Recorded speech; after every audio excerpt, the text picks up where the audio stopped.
कणकवली विधानसभा मतदारसंघामध्ये 332 मतदान केंद्रांवर मतदान होत आहे। यासाठी एकूण 2300 कर्मचारी तैनात करण्यात आले आहेत। मतदारसंघात कणकवली, देवगड आणि वैभववाडी यातील तालुक्यांचा समावेश होतो। यासाठी 1397 कर्मचारी, 700 पोलीस कर्मचारी, 107 राखीव कर्मचारी नियुक्त करण्यात आले आहेत। मतदान केंद्रांवर केंद्राध्यक्षांसहित पोलीस कर्मचारी मिळून प्रत्येकी 6 कर्मचारी नियुक्त करण्यात आले आहेत। तसेच 50% मतदान केंद्र वेबकास्टिंगने जोडण्यात आले आहेत। तर 47 झोनल अधिकारी आणि 62 मायक्रो ऑब्झर्व्हर देखील कार्यरत असणार आहेत। कणकवली विधानसभा मतदारसंघात ओसरगाव येथील एक मतदान केंद्र हे दिव्यांग कर्मचारी असलेले असणार आहे, तर कलमट येथील सखी महिला केंद्र, तर जामसंडे येथे युवा केंद्र आहे।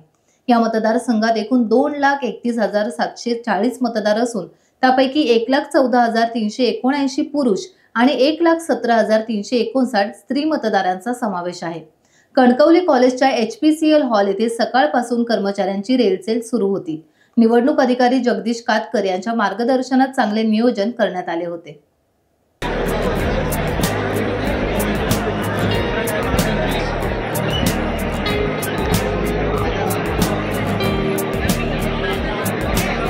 कोणी गडबड नाही याची खात्री केल्यानंतर संबंधित टेबल कर्मचारी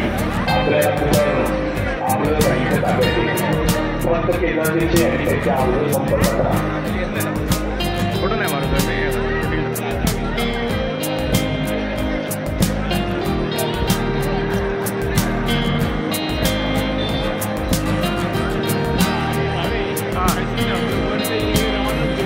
दिसतं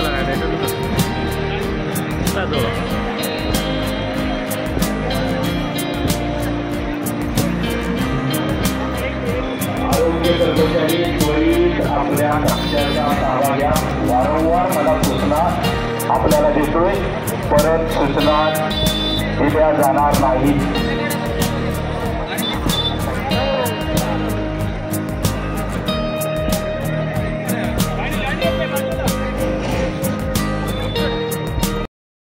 टाइम्स डिजिटलला लाईक करा, शेअर करा, सबस्क्राईब करा आणि बेल आयकॉन दाबायला विसरू नका। Times digital.